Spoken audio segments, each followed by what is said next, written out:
میرا نام انصر ہے۔ مجھے میری کالج کی ایک دوست سے پیار ہو گیا تھا اور وہ بھی مجھے بہت پیار کرتی تھی۔ ہم دونوں نے فیصلہ کر لیا تھا کہ کالج ختم ہونے کے بعد ہم دونوں شادی کر لیں گے۔ ہمارا کالج ختم ہو گیا اور میں نے اپنے گھر میں شادی کی بات کی تو ابو جان غصے میں آ گئے اور مجھے مارنے لگے کہ ابھی تمہاری عمر ہی کیا ہے اور تم شادی کے چکروں میں پڑ رہے ہو۔ ابو نے غصے میں کہا کہ اگر تم شادی کرنا چاہتے ہو تو اس گھر میں تمہارے لیے کوئی جگہ نہیں، نکل جاؤ یہاں سے۔ ابو جان کی ڈانٹ سننے کے بعد میں نے اپنا سامان پیک کیا اور گھر سے جانے کی تیاری کرنے لگا۔ میری امی نے مجھے بہت منع کیا لیکن ابو نے منع کر دیا کہ جو اس کو روکے گا وہ بھی اس کے ساتھ چلا جائے۔ سب گھر والے بہت رو رہے تھے، میری امی، میری بہن، میرا بھائی، لیکن میں اس کو نہیں چھوڑ سکتا تھا۔ میں نے اس کے ساتھ وعدہ کیا تھا تو میں گھر چھوڑ کر چلا گیا کیونکہ مجھے یقین تھا کہ اگر ساری دنیا بھی مجھے چھوڑ دے لیکن وہ مجھے کبھی نہیں چھوڑے گی۔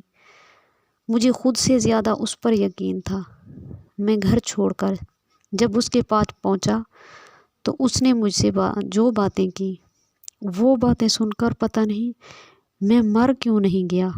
اس نے کہا کہ میں نے تمہارے ساتھ نہیں رہ سکتی، تمہارے گھر والوں نے تم کو گھر سے نکال دیا اور میں ایسے شخص کے ساتھ نہیں رہ سکتی، اور ایسے بھی تم نے مجھے کہاں رکھو گے، تم مجھے خوش نہیں رکھ سکتے، تمہاری اوقات ہی کیا ہے، اس لیے میں بھی تمہیں چھوڑ رہی ہوں، سوری۔ جب میں اس کے گھر سے نکلا تو پہلی بار میری آنکھوں سے آنسو آئے تھے۔ بات تو خیر اس کی صحیح تھی کہ تمہاری اوقات ہی کیا ہے، میں اسے خوش بھی رکھ پاؤں گا۔ زندگی میں پہلی بار میرا اس دن دل ٹوٹ چکا تھا، بہت میں رویا۔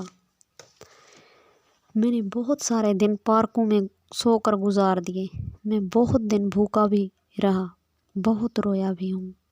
میں محبت کر کے اور محبت میں ایسا برباد ہوا کہ آج نہ کوئی اپنا ہے اور نہ ہی مجھے کسی پر یقین ہے۔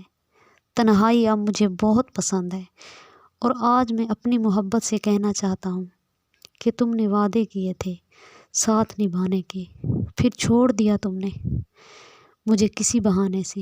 میں تو اپنا گھر بھی چھوڑ آیا تھا تیری خاطر۔ تو نے کیا کہا اے پاگل، یہ تو نے کیا کیا انجانے میں، تم نے میرے ساتھ کیوں ایسا کیا، تم نے مجھے کیوں چھوڑ دیا۔ میں تو تمہارے ساتھ زندگی بھر کے لیے گھر کو چھوڑا کر آ گیا تھا۔ خدا حافظ۔ پاکستان زندہ باد۔